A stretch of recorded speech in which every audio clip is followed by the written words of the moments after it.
నుంచి ఆ party spokes person. Sangappa గారు ఏం చూస్తారు ఇవాళ హరీష్ రావు మీద కవిత చేసిన ఆరోపణలు? ఒకటి, వాళ్ళ ఇంట్లో ఉన్న లొల్లి మరింత రోడ్డు మీదకి వచ్చింది.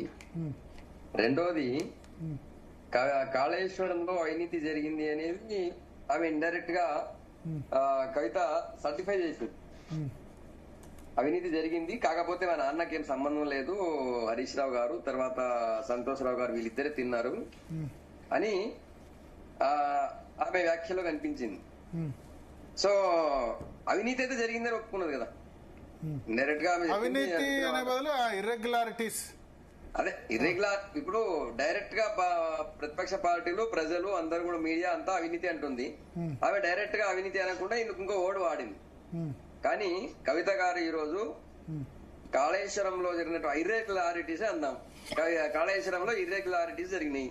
ఆ ఇర్రెగ్యులారిటీస్ వల్ల ఏం జరిగింది? వేల కోట్ల నష్టం జరిగింది రాష్ట్ర ఖజానాకి. రెండవది, ఆ ఇర్రెగ్యులారిటీస్ లో ఏది మేడిగడ్డ నుంచి తొమ్మిదిహెట్టికి మారింది కూడా ఉంటది కదా. సో అది మారిన దగ్గర ఎందుకు మారింది అనేది నిన్న చాలా రోజులు మన మీడియాలో ఉన్న రోజులు, నేను మీడియాలో ఉన్నప్పుడు మీరు కొన్ని సంవత్సరాలు 1 year పైగా మీరు కూడా నడిపిస్తున్నారు. సో యావత్ మీడియా మొత్తం కోడై కూస్తుంది, ప్రతిపక్షాలు కోడై కూసినాయి. సో అందులో ఏం జరిగింది అనేది ఆమె ఇండైరెక్ట్ ఒప్పుకున్నది. కాకపోతే నాన్న మంచోడు, నాన్నకేం తెలీదు, వీళ్ళిద్దరే తిన్నారు, వీళ్ళిద్దరే చేశారని చెప్పి తప్పించుకునే ప్రయత్నం చేసింది. నాన్నని ఒక రకంగా వాళ్ళ నాన్నని సేఫ్ చేసే ప్రయత్నం చేసింది అని అనిపిస్తుంది. సరే, దాని ప్రభావం ఎట్లా ఉంటుంది, కేసీఆర్ కూడా అంటుతుందా, దానివల్ల కేసీఆర్ కూడా బ్యాడ్ నేమ్ వస్తుందా లేదనేది వేరే. ఇప్పుడు ఆమె యాటిట్యూడ్ వల్ల, ఆమె ప్రవర్తన వల్ల కేసీఆర్ కూడా నష్టం జరుగుతుందా లేదా అనేది శరత్ అన్న ఇప్పటిదాకా బాగా చెప్పారు.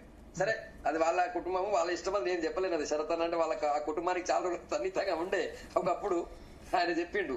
కానీ ఇప్పుడు మాత్రం కాళేశ్వరంలో అవినీతి జరిగిన మాట వాస్తవం అనేది ధృవీకరణ అయింది. వాళ్ళ కుటుంబ సభ్యులు చెప్పారని చెప్పాలి, అంతకంటే ఇంకేముంది.